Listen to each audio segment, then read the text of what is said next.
Hey guys, Tina here and welcome to another video. This time around I'm finally bringing you the review of Red Rising by Pierce Brown. Now this is a fast-paced beginning to a great sci-fi trilogy that will make your head spin. It has great world building, it just sucks you in, but despite that I had a few issues with it, which is why I had a hard time deciding whether or not I liked it or not, but more about that later.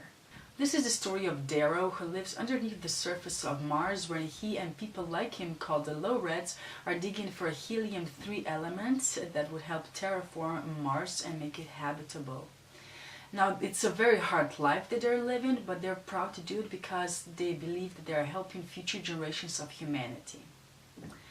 Now, soon after the story begins, he realizes that Mars is habitable already and that it has been for generations. So when he has the opportunity to actually fight against the Golds that are ruling their society, he is very happy to join in. Brown takes us on a crazy journey at a breakneck speed. I found the writing to be slightly choppy, and also the learning curve is pretty steep. Information is given, but it's very rarely explained, so it's actually up to the reader to figure things out. It's also very cinematic, so you can just see the story happening in front of your eyes. Brown built a living, breathing society that feels as real as our own. It was initially based on the division of labor, but later it got color-coded, so each color corresponds to a certain labor. So the Reds, who are the lowest of all the colors, are basically physical laborers. You have Browns that are servants, or Obsidians, who are specifically bred for warfare. Now, above them all are Golds, who are ruling this society. Because of genetic and surgical enhancements, people in these groups are supposed to be the best of the best, represent the best of what their group is capable of.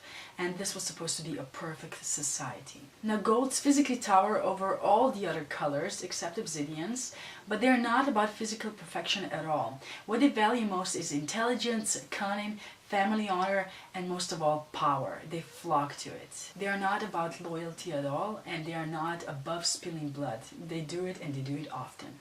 So Brown put a lot of details into his society, and one of them is the naming of people. So the higher colors also correspond to metals such as gold, copper, and so. And that also corresponds to elements in the periodic table. And so we have a gold called Cassius Obelona. It shows in his name that he's a gold, and I really love that.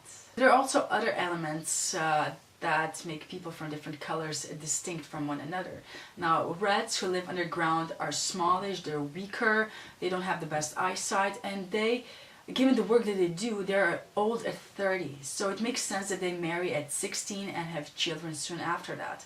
Now, the Golds, on the other hand, have signs on their side. So they're old at around 120, 150, depending on what kind of life they live. But since they can basically enhance themselves, they can, if you lose a hand, you can basically sew it back on. You know, science allows that. And that is the difference that I really appreciated in this book.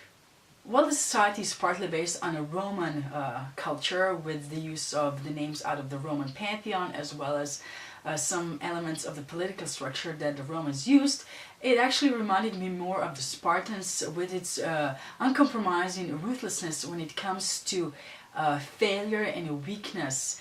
They are not, the Golds are not afraid to weed out everything that they see as weak and improve their society in that way.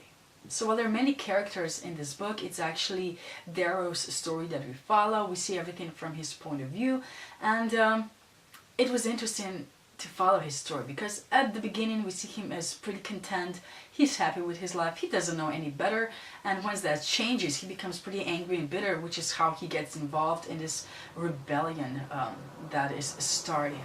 And I actually really loved the part of his story where he's, thrust into this world of Golds, and he starts to realize, at first he expects to hate everything about this world. But the more time he spends in the world, and the more time he spends with these people, he starts to realize that, all is not black and white. The Golds can be good. There are things about this world that are good, and it's starting to be harder and harder for him to hate everything about this world. And one thing that he also learned is how to draw people to himself, make them follow him, and that is one thing that's going to be probably very useful for him in the future. Now, at the beginning of this video, I said that I was slightly indecisive when it came to me liking or disliking this book. Now, the thing is that the majority of this book takes place at the Institute, where these gold teenagers are forced to play this game that is sort of similar to Hunger Games, but it's a lot more cruel and gruesome, and it was just hard for me to read what these kids had to go through. So that is the main reason why I couldn't really say whether or not I liked it or not. Now, despite that, I think this book is definitely worth reading. It is crazily addictive, and it's really unpredictable, because as hard as you try to figure things out, you will never guess what's going to happen next. It's just impossible. And if nothing else, you will meet some of the snarkiest, craziest, cutest people or characters ever, and it's definitely worth reading just because of that.